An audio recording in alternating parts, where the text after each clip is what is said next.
and welcome back to another fan mini episode of Catch That, where we get to know our friends through their favorite R&B songs.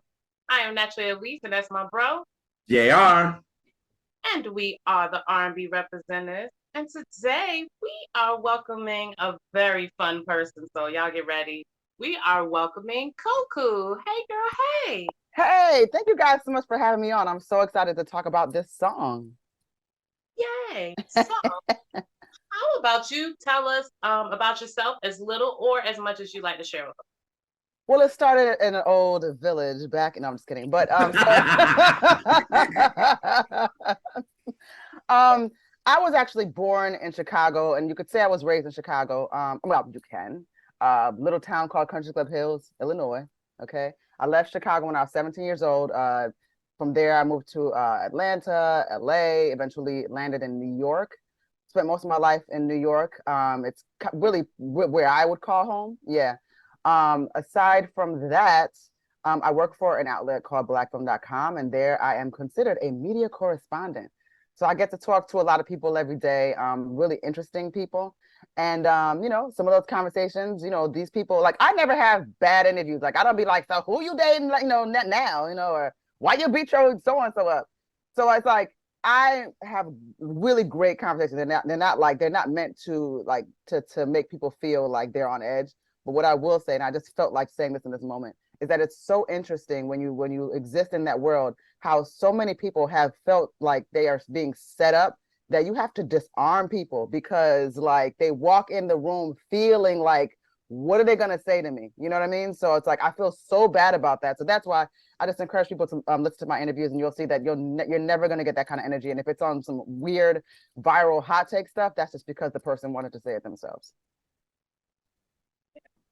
So before we get into what song you're talking about, when we started this show, Catch That fan mini episodes, that was part of what we wanted. We don't come on, ask you about your business. Mm-hmm. If you happen to bring it up and it's in the context of musical thing, blah, blah, blah, whatever. But we ain't finna ask you, like, ever.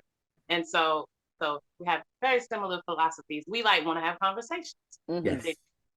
So how about you tell us what song you picked today and when you remember hearing it for the first time? So the song that I picked was Missy Elliott featuring Beyonce, Crazy Feelings.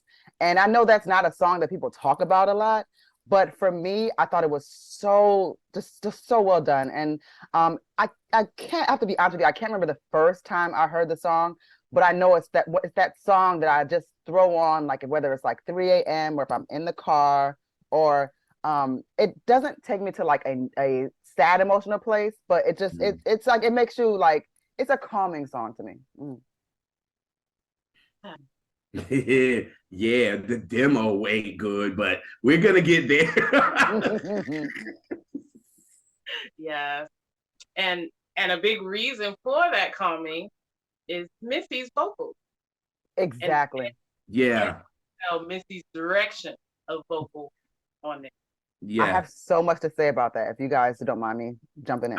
Yeah. So in that era, okay, so we can't take anything away from Beyonce's, ability to sing. That's not what this is about. But in that particular era, you can just see that Beyonce was just so hard to like reel in. She was just giving so much voice, doing so much for no reason, just runs all over the place, you know.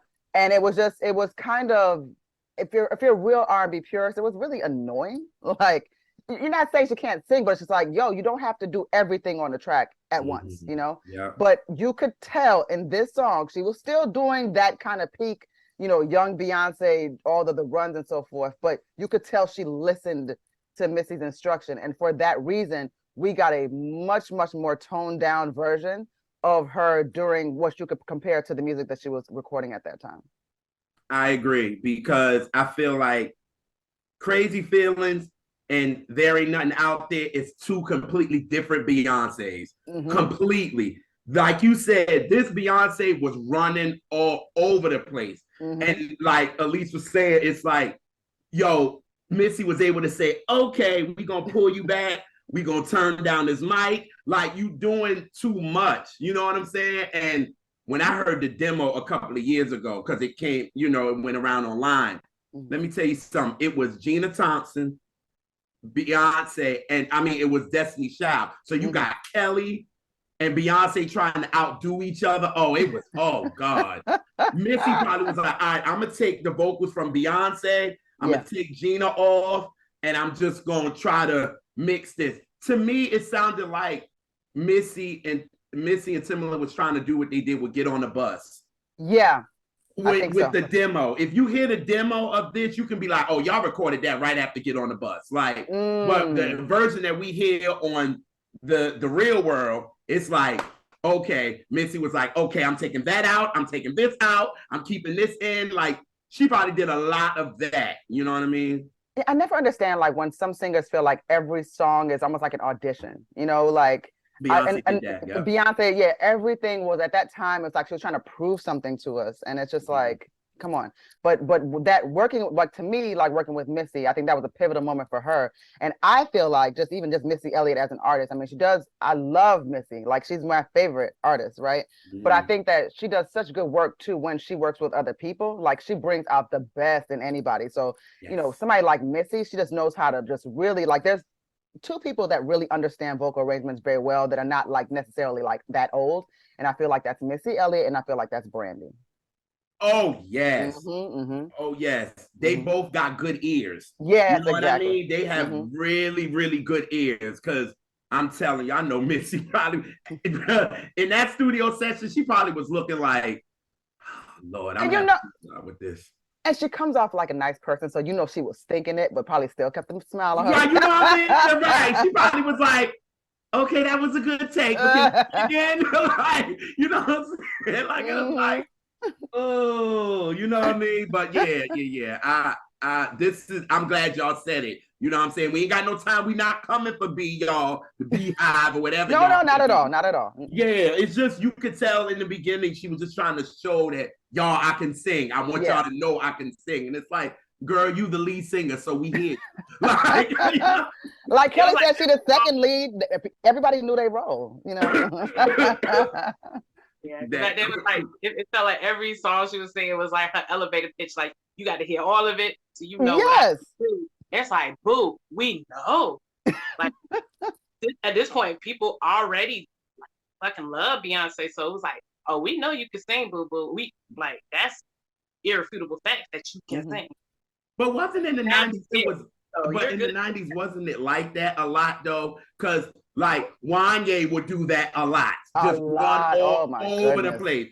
So in the 90s, that's what everybody kind of did. So I think Beyonce felt like, okay, everybody's doing it. Let me do it. Because my mother, let me tell you something. My mother was very honest about Beyonce in the beginning, man. She was like, why is she? I was like, it's too much. She was like, girl, don't do that. And I remember we went to the first, First Ladies tour, when it was her, Alicia Keys, and Missy. And I remember we went to go see her, and Beyonce was still running all over the place. By the time we got to the Beyonce experience, it was a completely different Beyonce. It was like, oh, somebody done told her, girl, chill. Like, you ain't got to do all that. Like, there's just part of maturing as an artist in general, you know? And I just think that there's so much in like subtlety that can be appreciated. Like, some of my favorite artists aren't even necessarily the best singers in the world, you know, but they have such an interesting and unique tone, and there's just a subtlety to it, you know. I mean, and it's unfortunate, but some of the best singers in the world don't necessarily make the best records. And I feel like a lot of times that is the reason, because they're giving us so much voice. They're not scaling it back a little bit, and that always tends to suffer. So yeah, early Destiny's Child material, I can't pretend like I was the biggest fan, but you know, coming into when they came into their own, you know, there's obviously records now that we all have grown to love. Right. Right. It's like, ugh. God, I was just like, because I was listening to the demo before I got in, and I sent it to Elise because I was telling her about it. Now I forgot to send it to her early, so I sent it today, and I was like, sis, and I'm just waiting for her reaction, like, oh. Like, because if you got Gina, you got Destiny's Child, so you got Kelly and Beyonce trying to sing, and it just did not mesh very well. Like, it was just like, ooh, boy. So I'm glad the version that we got You know what I'm saying? And Missy is such a Clark sisters type of, that's her inspiration for real. And you can tell it in everything, because like Elisa's favorite hot mess song all the times with LSG and Missy and Faith and all that. It's kind of like Missy did that record and did really good, and it felt like that with this song. Like it felt very like that. She wasn't all over the place for her harmonies and all that. That's why the Clark sisters love her to death, because they like, girl, we know you inspired by us, but it's cool. Like, nothing wrong with that. Like, so yeah. If you can say that, if your imprint is such that they can hear you and see that you've been inspired by the Clark sisters, that is not an insult. At all. At all.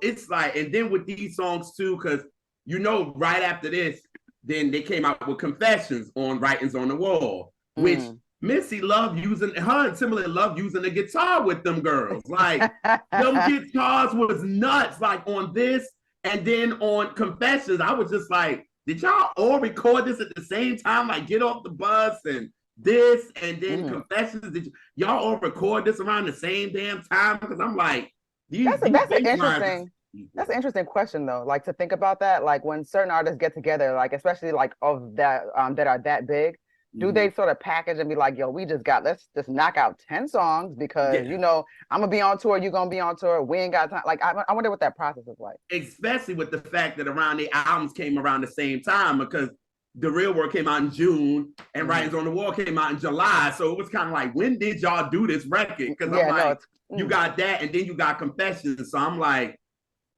how did that even work? You know what I'm saying? And you could tell with Confessions, I think when Missy heard Crazy Feelings, that demo, she got to Confessions like, y'all, we're going to do it like this. And we're going to stay in this pocket. We ain't going to go too far. Do y'all know, speaking of Gina Thompson, though, like what happened to her? The industry. I know one of our counterparts, Darius, he interviewed her on a 90s mood, or not 90s mood, no goofy shit. He interviewed her and she was like, it was the industry. It was really the industry that really kind of turned her off. You know what I'm saying? Because her first album was great. And then by the time then she started doing background with Missy and doing all that. And then the politics came into play. And she was just like, this is just way too much for me. And I'm gonna be out. You know what I mean? It's always weird to me when it's like somebody's solidly a good talent, like literally like Gina Thompson, like they play her every club set, right? They'll give you at least like 30, 45 seconds of the song. Like they'll always play her. So it's not like, she's still to this day, like they still play her. So it's always interesting to me, like when somebody has solidly had a good hit, the people love them, and then it's like they just fade away, and it's not like some sort of sad story about the person, but when you're saying the industry, like it's just heartbreaking that these people that are great talents don't get that opportunity to still shine. And she said she eventually started to not even like singing. That's when it becomes, that's when it bugs me out. Like, you come into it loving it, and then the business makes you hate it. It's kind of like, damn, God gave you a gift, and then you do this, you know what I'm saying? So it's just, I will say this. I spoke with Tashina Arnold recently, and it was a cackle. Like we were in there, like we were hollering, like we were homegirls. Like it was really funny. But I was like, Tashina, like you can sing. So it's interesting to me. I was like, and I know you grew up in the church, and it's interesting to me that you're focused on the acting. And really the conclusion that we both came to is singing. She didn't like the industry, right? She didn't like having to play by the rules. And singing is so important to her. She doesn't feel like she has to give it to people that don't deserve it. And she's not talking about us. She's not talking about us, but she's just talking about the politics of it all. And when she said it that way, I totally understood that. And I can understand her, and I can understand Gina better from that. Yeah. Yeah. Oh, yeah. Oh, yeah. That's what a lot of our artists happen. It's that industry, man. It's that industry. It's just so dirty with it. And they know they're going to put the money behind, and everything else just it kind of sucks, and it hurts, especially like you said, Tashina, we know she can blow, what I'm saying? Look, she's better than yin yang and around the house, you know what I'm saying? Yeah, that's a voice. Yeah. Yeah, she has it. So she said, I'm not going to let this industry take my gift, you know what I mean? And do what they want with it. So I can definitely respect that for real, for real. And I can respect, I was gonna say, I can respect even being like taking it where you want to in terms of like doing background vocals for someone, like that's a good honest living as well. So money. yeah. So Oh yeah. It Shoot. makes me think about just, regular flow. They be like, people always like, do what you love, and it's your passion. Monetize. You can't monetize all your passions. Like, you ain't gonna have no money. yes, That's real. I tell people this too all the time. I'm like, dude, everybody has to have a hobby, right? Like if we don't have something that we can just sort of like just take on, like that we enjoy. And like you said, if you're so focused on monetizing everything, but you can't just, go home and like, I don't know, play the guitar or just do whatever the heck it is that you do. It's not fun anymore. If you have no outlet, no release at all, yeah, that's when, you start to have problems. Oh yeah. Ooh, that industry, like you said, it's heartbreaking. So Yeah. Oh yeah. I know. Look at us. We lit up when it started recording. We was all like, we started talking about the industry. Got all happy hour. Got all sad. You know what I'm saying? They put us in some crazy feelings, y'all. Exactly. They put us in crazy feelings. Back to you, Bob. Y'all so crazy. Yeah, but yeah, like Something wrong with you. How did this get so silly? I promise I'm just drinking water.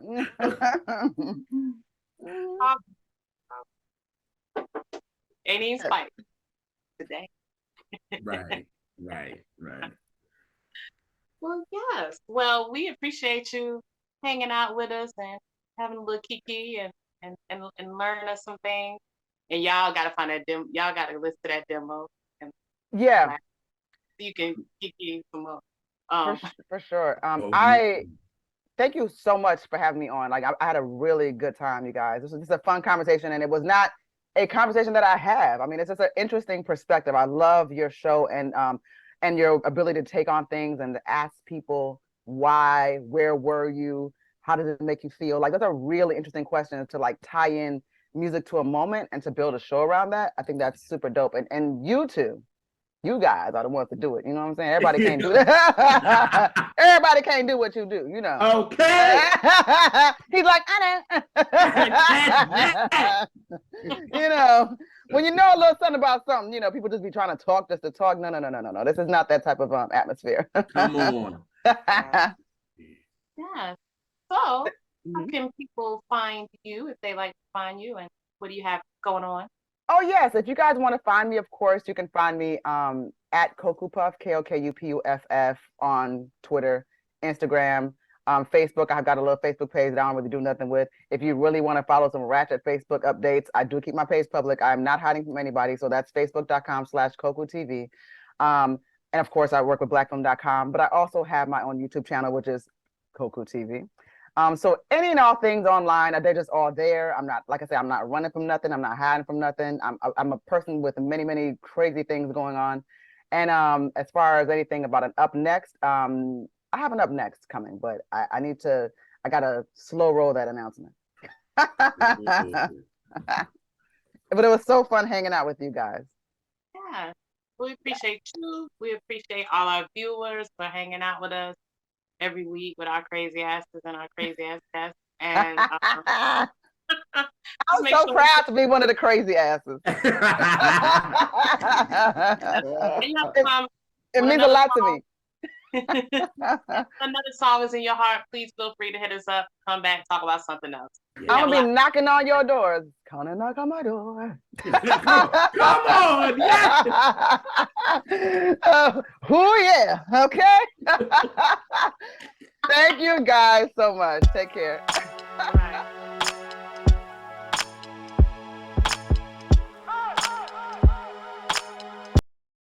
Hey y'all, and welcome back to another fan mini episode of Catch That, where we get to know our friends through their favorite R&B songs. I am Naturally Elise, and that's my bro, JR. And we are the R&B representatives, and we are welcoming back the young king. Oh God. Mommy. Hey, how you doing, baby? Hello, I'm doing all right. I feel good this morning. And love to hear it. And this is your third time back? Fourth. Well, this is my fourth time. Yeah, fourth. Mm-hmm. Fourth time back. Fourth time back. I guess we must like you a little bit or something. Oh yeah, you can definitely say that. Yeah. Yes, Much love. Oh, glad to be back. Mm-hmm. And we are so glad. Yeah, we're excited. We're always excited to have you because you're so knowledgeable. Yes. And you just take the time to really examine things and look at it through different lenses, and we always appreciate that. Thank So, how about you just go ahead and jump in and tell us what song you picked and tell us when you remember first hearing. Okay. The song that I picked for today is Ain't That Easy by D'Angelo and the Vanguard from the Black Messiah project that I love so much.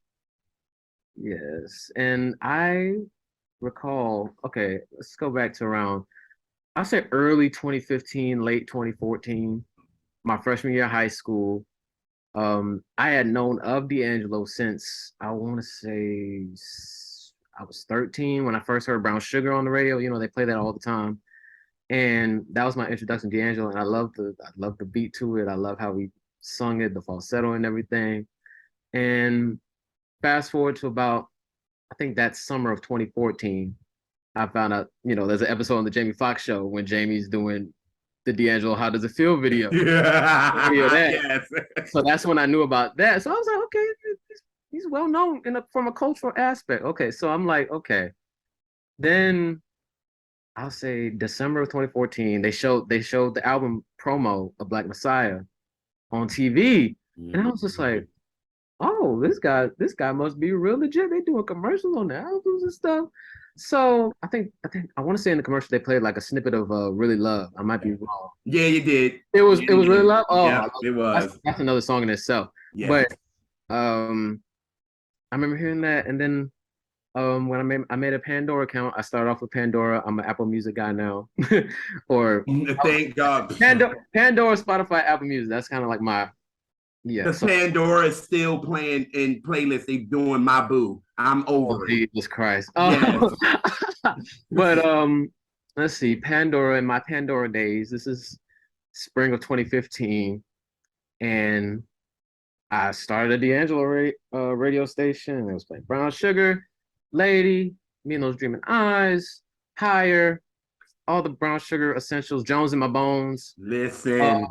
Yeah. So, and then I think I didn't hear much of Voodoo on that particular station because, you know, they play other artists and like Maxwell's and the Erykah Badu's and the Slum Villages and all that. Yeah. So I didn't hear much of Voodoo, with the exception of Send It On, and I believe it might have been Chicken Grease. So that was all I got from Voodoo at that particular time. So I try to, you know, I was just trying to see like, okay, I want more songs from this new album, Black Messiah, D'Angelo Vanguard, and man, I think probably the first song I heard on the album was either, it might have been Sugar Daddy. I might be wrong. Sugar, that I had some good set of headphones at that time too. So that the funk in my ear always. So like that Evie in you. But oh yeah, that Betray My Heart, Back to the Future Part 1, and trying to remember. I think might have been 1,000 Deaths. That was like in rotation for that particular album. And finally I get to hear Ain't That Easy. And mind you, at the time, this is around the time To Pimp a Butterfly had just came out. That was in heavy rotation too. And also J. Cole's 2014 Forest Hills Drive. Like those two albums were in heavy rotation for me. And also, oh my God, me too. Yeah. So, and also, you know, hearing, I was introduced to P-Funk too, like Parliament Funkadelic. That was finally my, like that Mothership Connection album was another one in rotation for me. Yes, God. Like, so that's, you know, so once I heard Ain't That Easy, I'm like, okay, this is like the intro alone, it's like, okay, this is nothing like Brown Sugar. And this is me also not knowing that he had took 14 years off, basically, from recording. This is me not knowing that. So like he comes back, and the first song on the album is Ain't That Easy, and the intro is like that. It's like it just creeps up on you, and then the funk comes in, and then even the harmonies on that first verse and the second verse too, like it was making me feel reminiscent. You know how P-Funk does their harmonies, you know? Yes. You're like, everybody's got it. It's weird, but it's musical at the same time. So it's like, so I was already attached to that weirdness and that experimentation type of thing at an early age. So like getting into P-Funk made me understand like where he was going with that. And also like, well, Ain't That Easy? Like, let me check out the lyrics because he said no, because he said smoke the smoke of me as you dream inside. As you dream inside, yeah. Let your days slip away. And then you aren't the average kind. You need the comfort of my loving to bring out the best in you. Yeah. Yep. That's one of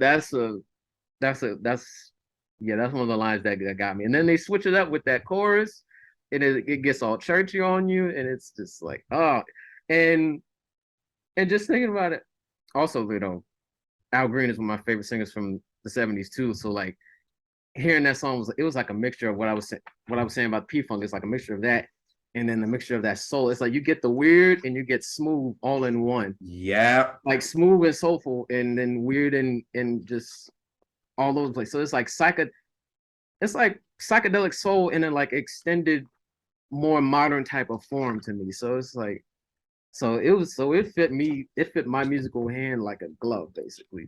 It ain't that easy, you know. So, and my love for D'Angelo and his musicality too, like it's otherworldly. So it's like I connected to it in that aspect musically. So, you know, it's been one of my favorites ever since.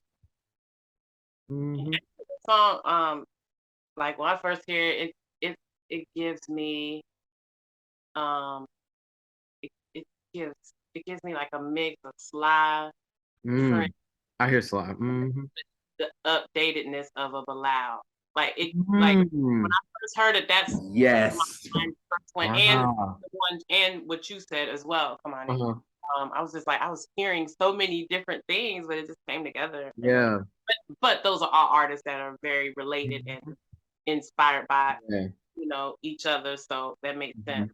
All that work together. Yeah, I agree. When I first heard it, I thought Bilal was on the record. Honestly, it felt like a Bilal song to me. But I was like, D'Angelo killing this. You know what I'm saying? Like I'm like, again, after Sally vibe, the song Sally. Like, yes. Of a first 1 second. Yes. Yeah. It gives so when I was like, yo, because this is like you said, this is D'Angelo coming back after 14 years. So it's like, I know he's an artist. So I already knew I'm not going to expect what I get from Brown Sugar. I'm not going to expect what I got from Voodoo. So I'm going into this completely open to whatever. So when I heard it and I got it, the first thing that I thought about was Stevie to me. And the reason why I thought about Stevie, because one thing about when you listen to Music on My Mind, and the first song he does is Love Having You Around, right? And it's a jam session with that. And I said, right after I heard that, I was like, I want to hear Love Having You Around for some reason. I was like, just for some reason, I was just like, because Stevie, the way he opens these albums for real, he's jamming. And that's what D'Angelo did. I said, oh shit, D'Angelo is not playing. We going there. Like, and like you said, Sister was on some Sly, you know what I'm saying? There's a riot going on type of flavor. You know what I mean? Like I got like, what's the song on the album that I think about with that record? On There's a Riot? Me Smiling. Oh, yeah. You know what I'm saying? Or Time or stuff like that. I was like, like y'all said, it was so many influences all up in this album and song. I was like, this is what I'm talking about. Some musicality that I have been missing. And I'm trying to think about like where R&B was at that particular time, because I wasn't necessarily following at that time. Because I know I was loving Frank Ocean, I was loving Miguel, I was loving you know, Beyonce had just put out her it was about a year old at that time Black Messiah came out. So it was in a good position at that particular time. But like hearing somebody say like, even how he flips it on the last verse, like he said, He said, "You need the comfort of my love," and then he flips it and saying, "I tell you this sincerely. I tell you, yes. I need the comfort of your loving to bring out the best in me, like something to feed your mind." Like I was like, "Come on, D'Angelo." Only him, yo. Yeah, yeah. Only him. And even the guitars on that record too, like like I said, very funkadelic. Yes. And Jimi Hendrix, he loves Hendrix. They did say when the album came out, because when once the album you knew it was coming, it was a lot of press that was going around it. And a lot of them was saying that it was going to be like Parliament Funkadelic, it was going to be Sly, it was going to be like, if you are a fan of that, including Prince, you're going to love this body of work. And I think it was Questlove, if I'm not mistaken, because he's on the album.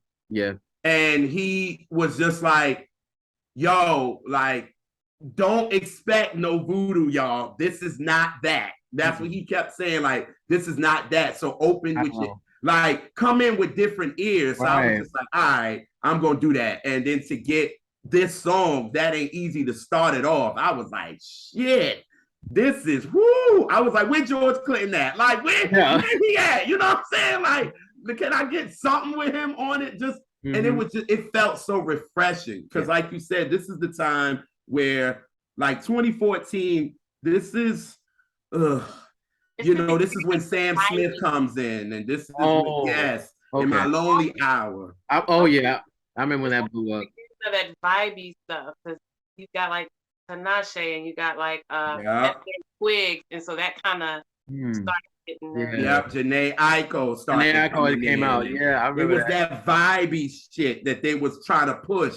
You know what I'm saying? So a lot of our artists was kind of trying to find new lanes to go in to kind of, you know what I'm saying? To see like, yo, we need to do something different. That's why Mary did the London sessions. It was a complete different thing. So everybody was doing, but D'Angelo is always doing something different artistically. So it wasn't anything like it wasn't like you were surprised. And then to see him do this live, because he went on tour with Mary. And I went and I got to see him in DC. And I knew, like, I know we're going to get into this, but this is when I knew that a lot of people didn't accept the album the way they should have. Because a lot of these songs that he was doing, I was on my feet like, oh, let's do this. And then you got a lot of people like, no, I want to hear something from Voodoo. No, I'm like looking around like, because me and my best friend was at the top, and then they gave us tickets to get on the floor. So he started doing like Sugar Daddy and Really Love. And I'm like, yeah, D'Angelo. And then I'm looking around and I'm like, y'all not getting this? Like, what's up with y'all? Like, are y'all fronting right now? Like, this is a good album. Like, no, that's crazy because, like, you said Really Love, and I'm thinking, like, that's the most brown sugar sounding song on the album. So exactly. What's the problem? But Elise always says this on the show. They keep the artist in a box. And I don't understand D'Angelo as an artist that you can't keep in a box, because every album that he has done has been different. Yeah. You know what I mean? So I was just like, oh, it just bothers me that people don't even get this album at all. Black Messiah takes you to a lot of places. Like, you got hard rock funk, you got soul, you got jazz, you got quartet, gospel quartet. Like, it's just a good, nice little gumbo of everything that he was inspired by. It's kind of. But you know what? I think this is what would have happened to Voodoo, as amazing and perfect an album it is, if it wasn't for the How Does It Feel video. Yes, ma'am. Because I think people would have tried to ignore it. Yep. And I think they probably would have succeeded. I agree with that. Yeah. And then on this one, he's like more, he made it completely not about him and his aesthetic. Yeah.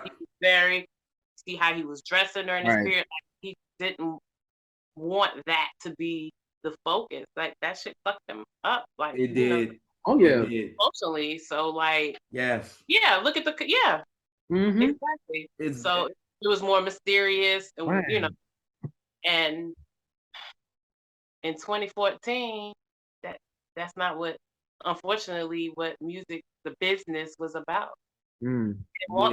That's true. That's true. Damn, since you made me think about it differently, because going back to Voodoo, if he didn't do How Does It Feel video, I don't think people would have connected to it, honestly, because it was completely different for Brown Sugar. Very different. Completely. So you wasn't getting the only one that you kind of was getting a flavor of Brown Sugar was Send It On. Send It On, yeah. That's really it. Other than that, you're not getting that. So he had to, but like you said, that fucked them all up because people didn't start going to D'Angelo concerts to be about the music. They wanted to see him. Take the shirt off. Like, take his shirt off. And he like, y'all, I'm sitting here rocking on this piano right now. Like, y'all not. Literally. I got Anthony Hamilton backing me up. Questlove, Pino Palladino going off, and y'all worry about my abdomen. Don't worry about my ass. Like, are you serious? Like, I'm making music here, y'all. So I think with this, he was like, I'm gonna do it my way. And I don't care who don't like it. I got my fans. You're gonna be my fans, and you ain't. And I think he just jammed on this one. And I think for me, I enjoyed it. And I still go back to it. Yeah, you can't leave me. It ain't that easy to leave. It ain't that easy. That part. Walk away when I want you to stay. Come on now, no. Come on, you better. Playing these games, yo. Actually, what vibe this song gives me? What's that? Slide If You Want Me to Stay. Yeah. The way he's singing and everything. Yeah. Everything. Yeah. Oh, That's what again, they was like, this album gave you very Sly-ish. Yeah. For sure. You know what I mean? Oh, God. I just get a little upset when people don't get this album. You know what I mean? Like, and then it irritated me because oh my God, social media during that time. Folks was just breaking my heart. Like, everybody's like, we don't know what he's saying. We gonna print out the lyrics. First off, that was an exaggeration. Yes, there's a few songs where you don't quite understand, but for the Ain't That Easy, it clearly. I can hear what he's saying. Absolutely. And have you ever listened to D'Angelo album before? Right, especially Voodoo. Especially Voodoo. Yes, that's part of his style, and that's always been a thing. That wasn't again, but not right. So really listen to anything besides single, like I wasn't upset if people didn't like it. That wasn't the point. Okay. It'd be the reasons you don't like it. It's like you just write it off because you didn't even try to understand it. Right. I never actually have a problem with people's opinions of music. Like, I joke around and be like, oh my God, how are you? It'd be the why. Or you can't give me a why. Right. That's where they get stuck. Yeah. That annoys me. Yeah. And they couldn't with this. Or when you don't like an album, but that you only say that because you ain't never heard it. You heard one song, you heard a single, and then you write off, or you just go by what the people in the zeitgeist are saying. And you don't make your own decision. Now, if you listen to it, you be like, it's just not for me. I respect it. Right. I'm not gonna lie on it or just be like, oh, like, what up? Like, I don't mind because I see that picture of Maxwell and D in the back. Like, it makes me think about Embria. Like, Embria is my favorite Maxwell album. Like, I love me some Urban Hang Suit, but like, the more I listen to Embria, it's like, okay, this is, it's different, but it's unique in its own special way, and it's really, this is. And not only is that my favorite Maxwell album, it is one of my favorite albums. Oh yeah. Full stop. But people didn't accept Embria, and it lets me know that a lot of people didn't listen to it because it did have songs that tied you back to Urban Hang Suite. Like, it did. Matrimony and Matrimony, which had a video, a black ass beautiful video, and everything. Like, quit it. Come on, y'all. They do that and they do that a lot with our neo soul artists. If y'all think about it, think about it. They love the debut, right? But then it gets to that next one, and they be like, "Oh, nah, it wasn't the debut." And it's like, you didn't listen because it was a time where when Mama's Gun came out, because that's Erica's best to me, right? And I love, but my favorite is Badu, but the best is Mama's Gun. And I just remember they was like, yeah, that album is trash. I said, you didn't listen to it because you're full of shit. Because I don't give a damn what you say. Everybody fucking love Green Eyes. If you did not, if at least there's a song on there, you'd be like, all right, the album wasn't, but I love Green Eyes. when I said, "Did you listen to Green Eyes?" They was like, "Yeah, I heard it. You're you full of shit." Because if you did it 3 songs in that damn song, you got to like at least one of them. Exactly. You know what I'm saying? Come on now. Come on, like and so I think they do that with a lot of our artists too, and they did that with D'Angelo with this one because it wasn't accepted. They didn't accept it because it was just like, oh no, he on that, and people were so quick to be like, oh yeah, he's on the Black Power tip and all this, and I'm like, D'Angelo actually's been there. What are we talking about here? Like, nah, like they urged me with this. Again, people lying, they ain't pay attention. 90% of the album is love songs. So what do you think? The only like kind of Black Power thing is when they the charade. With the charade, yes, that's it. That's about it. That's about it. So I'm like, maybe if I listen again, maybe it's 1,000 Deaths. That's another one. It could be like a little bit. 1,000 Deaths is. Okay, yeah. Well, at least the intro of it, but yeah, still, I was just like, you looked at the cover, and that's all that was. You looked at the cover, and you thought, all right, maybe this is where he going, and that's what it is.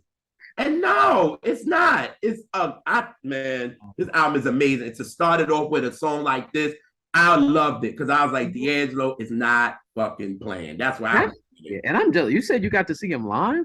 Yes, I saw him live. Yes. And I lost it. It was it was when he came. No, Liberation. When was Mary's Liberation? That was like 2000. Because I know he did some performing in 2012. That's when it was. Okay. That was a Liberation tour, 2012, because it was the My Life 2 album, Lord. But I went there, and that's when he was doing a lot of these songs, because some of them leaked. And some of these songs leaked, and that's why him and Quest fell out. Because Questlove leaked a record. And that's what I heard. And I was like, oh, D'Angelo's coming out with a new one. Oh, shit. Like, you know what I'm saying? So I think D'Angelo was like, all right, well, let me beat this by going on tour with Mary. And I can play some of these songs. So when I heard Sugar Daddy, I was like, crazy. Oh, crazy. What is this? Like, oh my God. Like, I was losing it. And you know, D'Angelo, once he's in it, He made go over like 16 minutes. You know what I'm saying? Like, I was just like, when he did that joint at the BET Awards, I watched that performance. I was like, shoot. Like, it just show he's so bad. Like, he's bad, yo. Like, he's in himself. Like, yes, yo. I just, I like Elise said, I feel so bad with the imaging that happened around Untitled. Yeah. It made him lose himself and all that. And he was starting to think maybe it's me and not frustrated. It sucks. So I'm glad when he came back with this, you could tell D'Angelo wanted to do it his way and his way only. And that's why I enjoyed it. That's No, I think my favorite performance of this song though is he did at the North Sea Jazz Festival in 2015. Oh no, I didn't see that. Like it's the groove is slightly faster, of course, because it's live, and then the background vocals going off. I think Chris Davis on drums, and he had Jesse Johnson with him and Isaiah Sharkey. What? Vanguard. So like, that band was so funky. Oh no, I did not see that. I think they took performance that JR hasn't seen. I know, right? That's how I'm like. When I seen the one that he did in Las Vegas. That's the one I know that he did, and that's kind of it. But I never. Oh, I just pulled it up. You goddamn you, Kemani. Like when they get to that vamp, like D'Angelo start going, he starts squalling and screaming, like it's straight church to the bone. Like D'Angelo, his roots are in church and quartet. He's a quartet head. So like, wow, okay, because they got the whole concert on here. Yeah. Okay. Oh yeah, I'm doing it. And then he opened it with that. That live version of Return My Heart is fire too. Oh my goodness. See. Whew. I know, at least I know he got me, yo. Somebody got me, yo. It's one of my favorites by him, definitely. Oh my God, man. Because I was like, with this, see, look at him. He's just being him. That's him. That was him back in the Voodoo days. Yeah. But he couldn't. That wasn't what the label wanted to do. Oh, jeez. Your mom was like, no, no, no. Show that 6-pack. Let's show it. We need the money. Come on. I want my songs. Just Oh God, I love it. I really can't stand. I can't stand it. I really can't. Oh God, yes. And I love Untitled too. I think just every time I see the video, it's just it brings me back to that. And yeah, I watched I think it was the Devil's Pot documentary was out for like a good while, and they took it down. But like from what I saw, I was like, I didn't realize how deep it affected him until I saw that. I was like, Jesus Christ! Like just in between those years of him hiding, I'm just like, my goodness, it really ruined him. Yeah, it really ruined him. Yeah, like it's crazy. Like I know he had some other stuff like in between, like with Sadiq and Q-Tip and stuff like that, and Jay Dilla. But like aside from that, it's like what was happening to him? Like who was checking on him? Like who was? Yeah, and it is annoying. It's like that. It makes me think of when you have. It makes me kind of think in the corporate world where a woman will have like all these accomplishments, so smart, so on her job, and all they talk about is she's pretty. Yeah. Oh, like yeah. It feels like that. It's like I did all this stuff. I gave you this Voodoo album that is like one of the most top tier albums ever made, in my opinion. Mm-hmm. And you want to talk about my ass, or you want to talk how I look, or you want to talk about my, me sexually, and like, do you see what I just gave you? Yeah. That's all fine. Yeah. It'd be different if they weighed it equal. Like, yes, he's a very, very attractive man. Right. But he's genius. And you're not talking about how amazing this album is. Like its own record. Like, jeez. Right. The most brilliant project ever. And yes. Yeah. And that's probably what broke him the most. He's an artist. He wants to. Right. He wasn't that imagey guy. He's an artist, and it hurt him. The whole imagey thing does to artists in their brain. Think about with Lauren, they focus so much on the look and music. It's just. Yeah. It hurts. It hurt. It hurt my man, but he came back and said, "Ha! Got y'all mug. I'm back with it. You know what I mean? But I'm doing it the way I want. I'm gonna dress the way I want, do all this what I want." And I was like, shit, he could have worn this shit for Voodoo and it still would have worked. But like you said, at least it wouldn't have got the love commercially that it did if he didn't do that. You know what I mean? Like, because he had his fans, he had us, but he needed that crossover appeal, and the video just did it. Because honestly, the video, to me, when I think outside, I don't think about the damn video. I don't, because the fucking song is freaking amazing. Like, the song itself, like I'm like, but y'all, video us three on this panel, we're cut from a different cloth. Videos ain't gonna do it for us, especially Elise, because Elise don't like the video medium anyway. So that don't do it. Oh God, we could do a video on Elise hating videos, and it would be like, oh yeah, she can't stand videos. It's the worst medium for her. Like, if it's not used correctly, I'm getting right.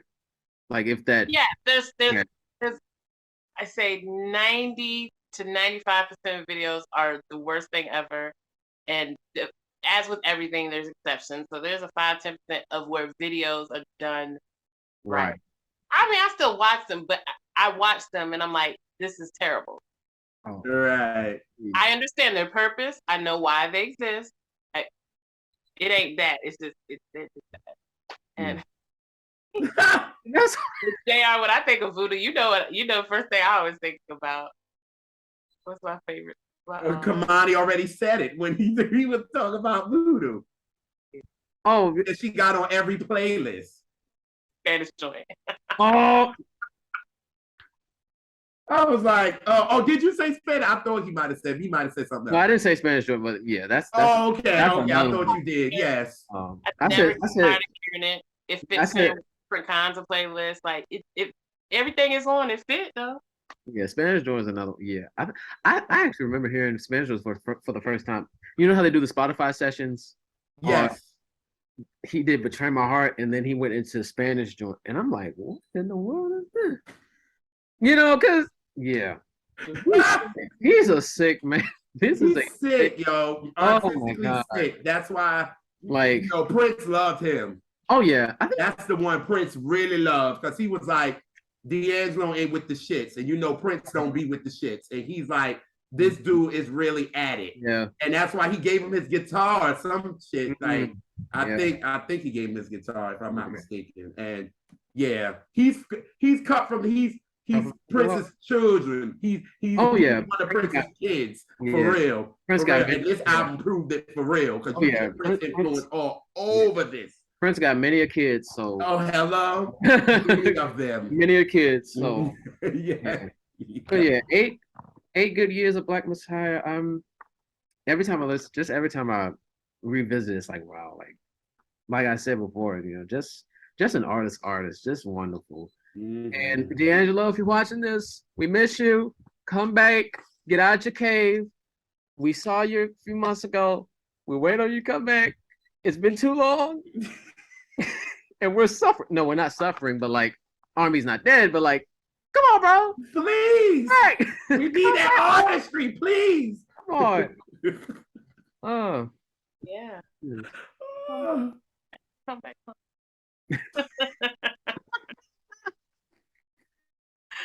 Yes. Well, Kemani, thank you for kicking it with us once again. An amazing from this young king here, I swear.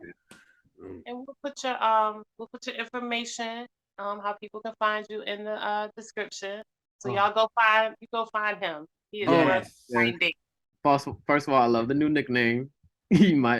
I embrace it fully. But you can follow me on Twitter, Kemani_0718. Yeah, I said that right.